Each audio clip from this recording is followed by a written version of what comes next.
Good morning all of you. हमारे YouTube channel geography junction पे आपका हार्दिक स्वागत है।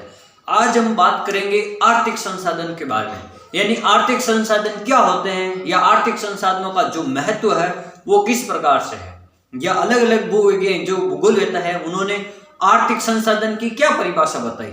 यानी अपन मान सकते हैं कि आर्थिक संसाधन किस प्रकार से मानव के लिए उपयोगी है और आर्थिक संसाधनों का वर्गीकरण किस प्रकार से किया गया है। तो अपन बात करेंगे प्रमुख वर्गीकरण की जो आर्थिक संसाधनों का किया गया है, कौन कौन सा वर्गीकरण है, उनके नाम और उनका वर्णन। तो सबसे पहले अपन बात करते हैं जो आर्थिक संसाधन होते हैं वो मानव के लिए उतने ही महत्वपूर्ण होते हैं, क्योंकि मानव की जो सारी संभव जो क्रियाएं होती है वो आर्थिक संसाधनों से चलती है, क्योंकि जो भी आर्थिक संसाधन है वो प्रकृति द्वारा प्रदत्त है और मानव उनका जो उपयोग अपने विकास या अपनी तकनीकी या विज्ञान या तकनीकी के सहायता से अपनी बुद्धि बल के बल पर करता है। तो इस प्रकार अपन बात करते हैं आर्थिक संसाधन एवं उनका वर्गीकरण। तो सबसे पहले तो जो संसाधन शब्द होता है इसको अपन कहते हैं इंग्लिश में रिसोर्सेज, और इसका जो मीनिंग क्या होता है, इसका जो अर्थ क्या होता है। जैसे अपन बात करते हैं संसाधन, संसाधन शब्द है जो अंग्रेजी के रिसोर्सेज शब्द से बना है, रिसोर्सेज। और इसका जो अपन अगर इस शब्द को तोड़ दिया जाए तो इसका दो शब्दों से मिलकर इसका जो अर्थ बना है, जैसे अपन कहते हैं री और सोर्सेज।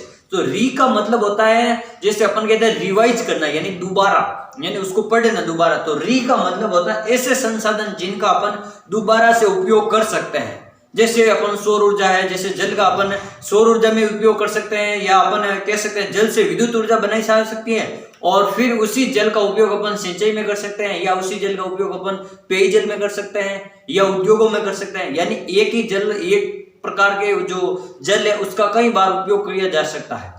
तो अपन इस प्रकार से करते हैं। जैसे अपन बात करते हैं री का मतलब होता है दोबारा, या अपन कह सकते हैं दीर्घ अवधि, दीर्घ अवधि यानी लंबे समय तक ये दोबारा उसको खोजना, या इसका अपन खोजना भी अर्थ बता सकते हैं।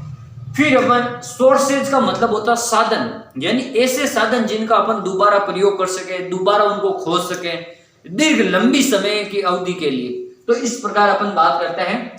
अब जो एक भूगोलवेत्ता थे उन्होंने जो परिभाषा दी, जिमरमैन, उन्होंने क्या कहा कि आर्थिक संसाधन क्या है। उन्होंने एक परिभाषा दी कि पर्यावरण की उन विशेषताओं से है, जो आर्थिक संसाधन का जो अर्थ है पर्यावरण की उन विशेषताओं से है जो मानव की आवश्यकताओं को पूरा करते हो। मानव की जो आवश्यकता है उनको पूरा करने वाले जो भी संसाधन होते हैं उनको अपन क्या कहते हैं, आर्थिक संसाधन या संसाधन कह सकते हैं। जैसे अपन बात करते हैं पूरा करने को सक्षम हो या अथवा सहायक हो, या तो वो पूरा करने में सक्षम है या उनमें जो पूरा करने के लिए वो सहायक है। तो इस प्रकार से अपन बात कर सकते हैं कि मानव उन पर भरोसा करता, उन संसाधनों पर मानव क्या करता हो, भरोसा करता हो, या अपन कह सकते हैं तथा उनकी उपयोगिता को जानता हो या पहचानता हो, तथा उनकी मानव उन उपयोगिताओं को जानता हो या पहचानता हो। जैसे कोई भी धात्विक खनिज है, अगर मानव को पता है ये धातु है, जैसे सोना, हीरा, चांदी कुछ भी ले लो, तो जिस धातु को मानव जानता है या पहचानता है, अब मानव को पता है कि इस धातु का उपयोग हमारे लिए है, तो वो उस संसाधन का उपयोग करता आर्थिक रूप से भी, जैसे व्यापार के रूप में, व्यवसायिक रूप में, आर्थिक रूप में। तो उन संसाधनों को ही अपन क्या कहते हैं, आर्थिक संसाधन कहते हैं, जो मानव के उपयोग में आने वाले जितने भी संसाधन है उनको। एक और परिभाषा दी स्मिथ व फिलिप्स, एक भूगोलवेत्ता थे स्मिथ और फिलिप्स। इनके अनुसार मौलिक रूप से संसाधन वे संसाधन जो वातावरण की प्रक्रियाएं हैं वह मानव के उपयोग में आती हो। यानी जिमरमैन और स्मिथ ने कहा था कि वे सभी संसाधन जो मानव की प्रक्रिया में आते हो, यानी मानव जीवन की जो दिनचर्या है उसमें उनका भाग हो, हिस्सा हो, या मानव जीवन जब तक मानव जीवित रहता है तब तक उसके जो उपयोग में आने वाली जो सामग्री होती है उनको उन्होंने क्या कहा था, प्राकृतिक संसाधन या आर्थिक संसाधन या संसाधन कह सकते हैं। फिर अपन बात करते हैं एक और भूगोलवेत्ता हुए थे, एक अपन बात करते हैं समाज विज्ञान के अनुसार। अपन कह सकते हैं जो समाज विज्ञान की इंसाइक्लोपीडिया होती है, जो शब्दकोश होती है, जो समाज विज्ञान कोश के अनुसार संसाधन मानवीय पर्यावरण के पक्ष में है, यानी मानव के पर्यावरण के पक्ष में है कि मानव उनको पर्यावरण से प्राप्त कर सकता है, अर्जित कर सकता है, उनका उपयोग कर सकता है वो जितना चाहे, लेकिन उनका एक लिमिट तक उपयोग करेगा तो भावी जो समय आएगा भावी पीढ़ी के लिए या जो भविष्य में जो उनके लिए काम आने वाले संसाधन है उनका, तो वो आगे के लिए बच सकते हैं। ज्यादा से ज्यादा अपन इनको बचाए रखना चाहिए। जैसे अपन बात करते हैं जिनके अनुसार मानव की आवश्यकताओं की पूर्ति तथा सामाजिक उद्देश्यों की पूर्ति हो। अब ये जो सामाजिक जो विज्ञान का जो इनसाइक्लोपीडिया यानी जो शब्दकोश है ये कहता है कि मानव के जो उपयोग में आने वाले या मानव की आवश्यकता को पूरी करने वाले जितने भी संसाधन होते हैं वो संसाधन क्या कहते हैं, मानवीय संसाधन कहलाते हैं। उनको अपन क्या कहते हैं, मानवीय संसाधन, या अपन उनको कह सकते हैं संसाधन कह सकते हैं। तो बात करते हैं अब इनका जो वर्गीकरण किया गया है। जैसे अपन बात करते हैं संसाधनों का वर्गीकरण। संसाधनों का मुख्य रूप से दो प्रकार से वर्गीकरण किया गया। अलग अलग भूगोलवेताओं ने अलग अलग आधार पर वर्गीकरण किया गया, लेकिन अपन मुख्य वर्गीकरण की बात करते हैं तो मुख्य रूप से दो प्रकार से वर्गीकरण किया गया है। एक अपन कहते हैं मानवीय संसाधन होते हैं और एक अपन कहते हैं प्राकृतिक संसाधन होते हैं। तो अपन प्राकृतिक को अलग पढ़ते हैं और मानवीय संसाधन को अलग पढ़ते हैं। जैसे अपन बात करते हैं पहला मानवीय संसाधन। जो ये मानवीय संसाधन होते हैं इसके तीन पक्ष होते हैं। इसके कितने पक्ष होते हैं, तीन पक्ष होते हैं। आपको पूछ सकते हैं मानवीय संसाधन कौन सा है या मानवीय संसाधन के कितने पक्ष होते हैं, तो आपको ध्यान रखना मानवीय संसाधन के तीन पक्ष होते हैं। जैसे अपन तीनों की बात करते हैं, जैसे किसी प्रदेश की जनसंख्या है वो भी एक संसाधन है। वो क्या है, एक संसाधन है। अब इसमें कौन कौन शामिल है, देखो किसी प्रदेश की जनसंख्या, उस जनसंख्या की शारीरिक शक्ति यानी जो लोग होते हैं, जो जनसमूह होता है वो अगर पूरा एक है तो वो भी एक मानवीय संसाधन है। और सबसे बड़ा है जो जनसंख्या है वो मानवीय संसाधन है, क्योंकि वही मानवीय उन सब प्राकृतिक संसाधनों का उपभोग करने वाला होता है। तो इसलिए सबसे महत्वपूर्ण संसाधन एक जनसंख्या को भी माना जाता है। या अपन कह सकते हैं स्वास्थ्य या मानसिक क्षमता, यानी जो जनसंख्या है वो कितने उनकी जो क्षमता है उनके मानसिक क्षमता के ऊपर डिपेंड करता है, यानी वो मानसिक रूप से कितना परिपक्व है उस संसाधनों का उपभोग करने के लिए, या उन संसाधनों को भावी पीढ़ी के लिए बचाने के लिए वो कितनी तरीके से कह सकते हैं कि वो कितने तरीके से उनको बचा के रख सकता है। तो ये भी एक मानवीय पक्ष का सबसे महत्वपूर्ण कारक होता है जनसंख्या। तो आपको ध्यान रखना है कि जनसंख्या और जनसंख्या से जो घनत्ववर्ती ये जितने भी आते हैं ये सभी मानवीय जनसंख्या मानवीय पक्ष में आते हैं। किस में आते हैं, मानवीय पक्ष में। दूसरी बात करते हैं जनता का सामाजिक संगठन, जिसके द्वारा संसाधन उपयोग प्रभावित होता है। यानी जो जनता है, जो संसाधनों का उपभोग करने वाला जो लोग होते हैं उनको अपन क्या कहते हैं, सामाजिक संगठन कहते हैं। यानी जितने भी समाज के लोग होते हैं उनको क्या कहते हैं, सामाजिक संगठन। अब वो इनका संसाधनों का किस प्रकार से उपभोग करते हैं या किस प्रकार से उन संसाधनों का उपयोग करते हैं या किस प्रकार से उनको यूज लेते हैं, वो सब मानव के ऊपर डिपेंड करता है। जिससे अपन बात करते हैं समाजवाद, कोई विशेष जाति या समाज से जुड़े हुए लोग। जैसे अपन बात करते हैं पूंजीपति लोग, जैसे जो अधिक पैसे वाले होते हैं वो उसका किस प्रकार उपयोग करते हैं। साम्राज्यवादी या अपन कह सकते हैं उपनिवेशवाद, जैसे प्राचीन काल में जो कई देश होते थे, बड़े देशों के जो नियंत्रण में रहते थे, अधीन में रहते थे, उन देशों को अपन क्या कहते थे, उपनिवेश देश कहते थे। तो वो किस प्रकार से उपयोग करते हैं, उपनिवेश। जनतंत्र आदि संसाधनों से तथा प्राकृतिक और आर्थिक उन्नति पर भी उनका प्रभाव पड़ता है। ये जितने भी जो जनतंत्र है, प्रादेशिकवाद है, या जो साम्राज्यवाद है, समाजवाद है, साम्यवाद है, या अपन कह सकते हैं इनका जो प्रभाव है, जो ये किस प्रकार से संसाधनों का उपयोग करते हैं, इनका प्रभाव है जो प्रादेशिक आर्थिक उन्नति पर भी प्रभाव पड़ता है। यानी उस प्रदेश की जो उन्नति कितनी हुई है, अगर वो ज्यादा यूज करेंगे या उनका विद्वान करेंगे या उनको ज्यादा खर्च करेंगे तो वो उनका उस प्रदेश की जो आर्थिक संसाधनों की जो आर्थिक कड़ी है उसके ऊपर प्रभाव पड़ता है। तो अपन ये कह सकते हैं कि प्राकृतिक संसाधनों का एक लिमिट या एक सीमित समय तक उपयोग करना चाहिए ताकि वो आगे आने वाली पीढ़ी के लिए भी बच सके। फिर अपन बात करते हैं तीसरा कि एक संस्कृति का प्रतिरूप भी एक संसाधन है। संस्कृति यानी जो जिस प्रकार का कल्चर होता है उस प्रकार का वो भी एक संसाधन है। जिस प्रदेश में विज्ञान व तकनीकी की जितनी अधिक उन्नति होगी उस प्रदेश में आर्थिक विकास उतना अधिक होगा।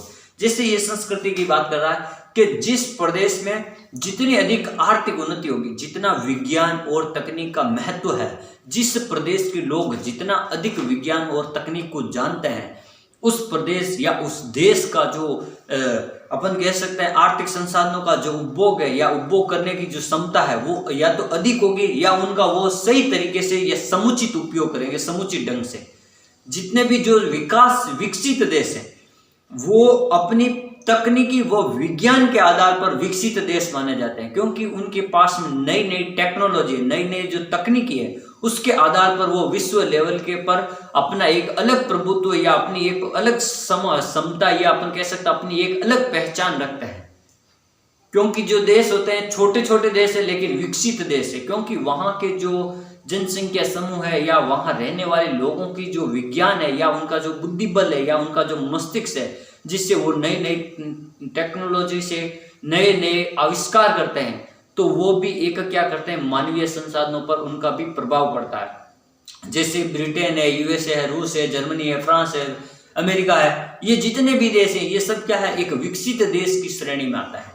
उनके पास प्राकृतिक संसाधनों के उपयोग करने के विकल्प ज्यादा है, वो किस प्रकार से उपयोग करते हैं और एक अपन की जो विकासशील देश है वो किस प्रकार से उपयोग करता है, तो उन दोनों में अंतर है। तो इसलिए ये कहा गया जो मानवीय संसाधन है उसमें जो संस्कृति है या विज्ञान टेक्नोलॉजी है ये भी एक महत्वपूर्ण पक्ष रखा गया है मानवीय पक्ष में। अब अपन बात करते हैं प्राकृतिक संसाधन, यानी जो प्राकृतिक संसाधन जैसे प्रकृति द्वारा प्रदत्त संसाधन कौन कौन से अपन उनकी बात कर रहे हैं। जैसे अपन बात कर रहे हैं जल, पृथ्वी जल पर जितना भी जो जल भाग होता है उसका मानव किस प्रकार से उपयोग करता है। मानव पीने के लिए, पेयजल के लिए, विद्युत आपूर्ति के लिए, यानी जल है तो जीवन है, जल है तो जीवन है, यानी जल का मुख्य रूप से उपयोग मानव के लिए महत्वपूर्ण रूप से पानी पेयजल के लिए उपयोग किया जाता है, फिर उद्योग धंधों के लिए, फिर सिंचाई के लिए, फिर विद्युत उत्पादन के लिए। इस प्रकार मानव क्या कर सकता है, जल का प्राकृतिक संसाधनों का जितना ज्यादा संरक्षण करेगा वो उतना ही मानव के लिए महत्वपूर्ण संसाधन बना रहेगा। जैसे अपन करते हैं कि जल का उपयोग अपन आजकल जल विद्युत ऊर्जा उत्पादन करने में करते हैं। जल एक जैसे इस प्रकार से मान लिया जाए कि परंपरागत स्रोत है, क्योंकि वो परंपरा से आ रहा है जल स्रोत, लेकिन जब जल स्रोत में जब से नवीनीकरण हुआ है, जैसे जल ऊर्जा, जल से विद्युत ऊर्जा प्राप्त की जा रही है, तो ये एक परंपरागत होने के साथ साथ एक नवीनीकरण स्रोत भी है। तो ये एक प्राकृतिक महत्वपूर्ण है। जैसे अपन बात करते हैं, जैसे मैंने बात की आपके लिए जल की, जैसे जल की, अब अपन वायु की बात करते हैं। तो सबसे जो इंपॉर्टेंट होता है जैसे वायु, और मनुष्य को श्वास लेने के लिए वायु की आवश्यकता होती है। जैसे वायु में अपन कहते हैं ऑक्सीजन होनी चाहिए, कार्बन डाइऑक्साइड होनी चाहिए, यानी वायुमंडल में जितनी भी जो गैस है उनका संतुलन बना हुआ होना चाहिए, क्योंकि मानव के लिए जो ऑक्सीजन, जो श्वास लेने के लिए ऑक्सीजन की आवश्यकता होती है, और पेड़ पौधों को भोजन बनाने के लिए अपन बात करते हैं कि कार्बन डाइऑक्साइड की आवश्यकता होनी चाहिए। या ये जो जितने भी वनस्पति है, जीव जंतु है, पेड़ पौधे हैं, मानव है, इन सब के लिए वायु का होना या जो प्राकृतिक संसाधन वायु है इनका सबसे महत्वपूर्ण उपयोग है श्वास लेने में। तो ये वायु का उपयोग है। जैसे सौर ऊर्जा, यानी अपन जैसे प्राकृतिक संसाधन है सौर ऊर्जा, जो ये इसको अपन रिवाइज कर सकते हैं, इस ऊर्जा को अपन नवीनीकरण कर सकते हैं, तो ये भी एक महत्वपूर्ण ऊर्जा। सौर ऊर्जा से अपन विद्युत ऊर्जा, उष्ण ऊर्जा के रूप में इसका उपयोग कर सकते हैं। और जो सूर्य है सबसे बड़ा ऊर्जा का स्रोत है विश्व में, अपन मान सकते हैं। फिर अपन बात करते हैं जो भूमि है, मृदा है, यानी जो मिट्टी है या भूमि है, ये भी मानव के लिए एक मुख्य रूप से संसाधन है। जहाँ की भूमि उपजाऊ है वहां का मानव के लिए आर्थिक संसाधन अच्छे होंगे, वहां कृषि फसलें अच्छी होगी। जहाँ भूमि समतल है तो अपन बात कर सकते हैं वहां पर जो परिवहन साधन है, सभी संसाधन है, उद्योग धंधे है, ये सब अनुकूल होंगे वहां के। अगर वहां पर पहाड़ी इलाका है तो वो लगभग कम काम के होंगे संसाधन। तो इनमें भी जो भूमि है, जो अपन कह सकते हैं मिट्टी है, ये भी जो प्राकृतिक संसाधन है महत्वपूर्ण, क्योंकि मिट्टी से ही अपन कृषि फसलें उगा सकते हैं। अगर मिट्टी अच्छी नहीं है, बंजर भूमि है, तो अपन उसमें कुछ नहीं कर सकते। अगर अपन कृषि फसलें नहीं उगा सकते तो उद्योग धंधों के लिए कपास है, गन्ना है, ये जो अन्य कच्चा प्रोडक्ट है, अगर कच्चा माल है, वो आप कहाँ से प्राप्त कर सकते हैं।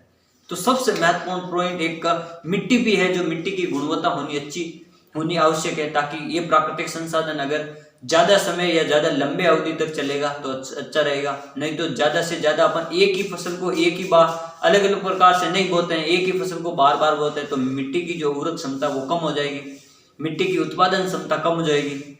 या अपन कह सकते हैं मिट्टी को उपजाऊ बनाने के लिए आपको खाद बीज है, जैविक खाद बीज का प्रयोग करना चाहिए। तो इस प्रकार ये भी एक प्राकृतिक संसाधन है। फिर अपन बात करते हैं भूमिगत जल है, खनिज है, वनस्पति है, जीव जंतु है।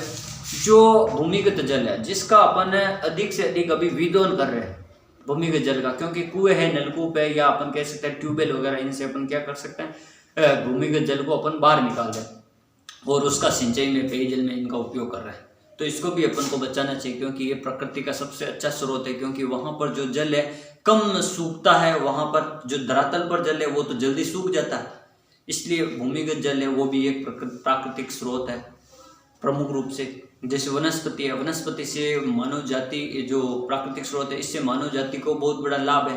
क्योंकि प्राकृतिक जो वनस्पति होती है उनसे मानव को कंद मूल, जड़ी मूलियाँ, भोजन है, सेब है, अखरोट है, जैसे काजू है, किशमिश है, ये जितने भी संसाधन मिलते हैं, फर्नीचर वगैरह है जैसे इनसे बनाने के लिए, या जो वनों का, वनस्पति का बहुत ही उपयोग है।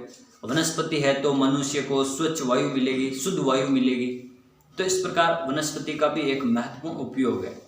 फिर अपन बात करते हैं जो जीव जंतु है। जीव जंतु अगर नहीं होंगे तो पर्यावरण स्वच्छ नहीं होगा, क्योंकि जो जीव जंतु है उनकी एक दूसरे से श्रृंखला जुड़ी हुई रहती है। उनको खाद्य जाल या खाद्य श्रृंखला के रूप में जोड़ा गया है ताकि वो पर्यावरण को शुद्ध रख सके। छोटे जीव जंतु है जो अपघटक के रूप में उनका काम करते हैं, बड़े जीव जंतु है जो प्रकृति में विचरण करके वो अपनी जीविका के रूप में काम करते हैं।